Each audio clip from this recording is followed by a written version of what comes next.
Hello everyone, it's David again. I'm on Babylon 5, the movies in the beginning. Hour and 34 minutes, 12 seconds. Thankfully, my commentary will be much shorter than that. I do want to let you know I'm recording this on February 3rd of 2022. Just gotten word, and I've made, in my update section, made a nice video about it.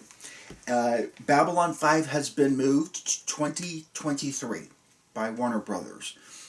And so if you go ahead and check out, I go through a little bit of that, and there's a link to an article linking it to JMS's Patreon account. So, at any rate, intro by Delenn and Jakar. Centauri Prime is in flames. Two children are running around playing Luke and Lisa. Londo is ill. He gives Luke the seal of the Emperor and says he can have one wish. Well, Luke, being the ever, about what, I think 6 or 7, he wants to hear a story. So, Londo tells him a story about 35 years ago when the Centauri were just contacting Earth about how he and, not intentionally, but talks about how he helped or unfortunately ended up hurting the human cause during the Earth-Minbari War. He talks about the old saying, pride goeth before a fall, and I had to look that one up, but it's referring to Proverbs 16, verse 18. Pride goes before destruction, and a haughty spirit goes before a fall. Haughty, which means an overly arrogant attitude.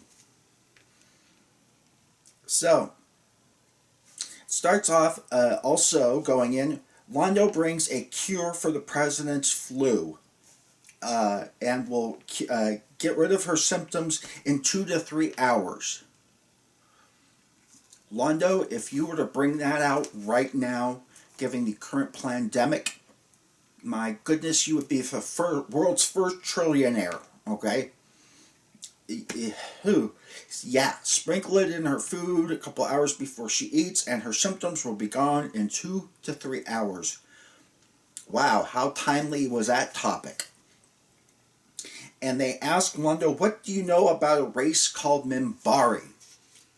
And he said, look, even at the height of our power, we never opposed the Minbari. And one guy says, well, we can handle, or we got rid of the Dogar, we can handle the Minbari. And he looks at him and he says, arrogance and stupidity all in one package. How efficient of you. Heavily memmed. Ducat makes a nice little appearance, or a couple of appearances in here. He says, the more often a rumor is denied, the more often it tends to be true. A little bit of spouting the wisdom there. He wants to send an expedition to Zahadum. Doesn't he know that old saying that if you go to Zahadum, you will, die? And in his inner sanctum, my goodness, there's a Vorlon. Now, as to paraphrase someone, Vorlons show up when you least expect them. Another pithy little saying, he and Delenn are going back and forth. I'm not saying anything. I did not say anything then, and I'm not saying anything now. Delenn takes her vows to become Sitai, and she goes in front of the Triluminary, and the Triluminary glows. Now, for those of you who have not seen before, spoiler alert, the Triluminary glows because it is set to pick up human DNA, specifically the DNA of Valen, aka Jeffrey Sinclair. So, Byron, he dressed up as a Minbari, is in here as well. Do you like him better as a human telepath, a demagogue, or do you like him better as a Minbari warrior cast? I think he's better as a Minbari warrior cast, but does that mean he gets double pay when he goes to the conventions? He gets paid as a Minbari and paid as a human telepath. Um, the Minbari scanners are so powerful they can turn off a jump engine. Okay, that's a really neat trick. Dukat is killed by a really bad first encounter gone terribly wrong. Extremely important for the Babylon 5 universe.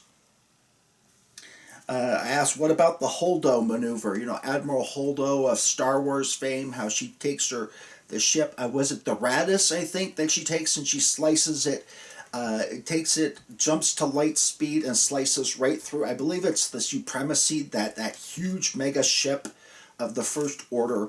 And in fact, you do see a couple of Earth cruisers take out the Minbari by basically, ramming them. You know, being like, Worf, ramming speed! And off they go. Londo refuses to sell weapons to the Earth Alliance. Jakar, however, has no problems. They take all the weapons that the Centauri had, redress them a little bit, and then turn around and sell it to the humans. So, if the Minbari ever get a hold of it, they'll just say, oh, no, sorry, it was a Centauri that did it, not us. Delenn goes to Dukat's recreated sanctum, and she was told by the head of the Rangers. She meets both Kashas there. And they have said the allies of the Shadows are gathering at Zahadum. Is he speaking specifically of the Drak? Or maybe some of the other allies that are out there? Because remember, this is about 10 or about 15 years before Babylon 5 gets to be noted. So, Sheridan blows up the Black Star, their flagship. Londo Mollari unfortunately destroys a peace mission, and the war lasted for 2 more years. Was it necessary maybe to have continued the war? And that would have given enough oomph to develop the Babylon stations? Or do you think if the war had just stopped right at this point that Babylon 5 might not have ever existed? So, it's interesting. You know, it's kind of like Pearl Harbor. You know, if the Japanese had, only killed maybe 20 or 30 people, but they killed almost 3,000, and so we had to go off to war against them.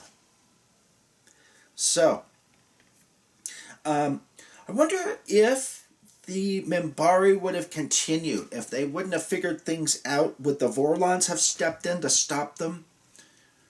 Of course, the Vorlons knew because of Valen that, things were going to go the way they did. But I'm wondering if a last desperate maneuver, the Vorlons might have stepped in to stop, directly stop them from annihilating Earth.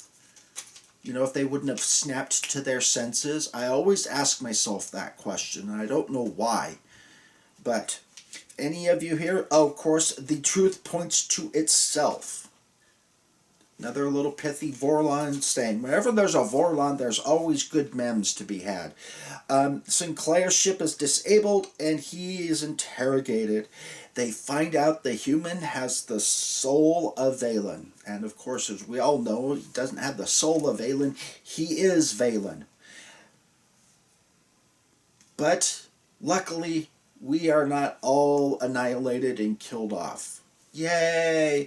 So, the Senate approves funding of the Babylon stations as a result, and, of course, it takes a while to get everything right. So, Babylons 1, 2, and 3 blew up.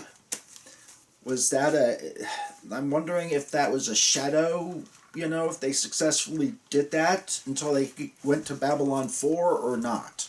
Or if that was just, like Londo says, growing pains, it takes you a while to get things right whenever, especially if it's a really, really good idea.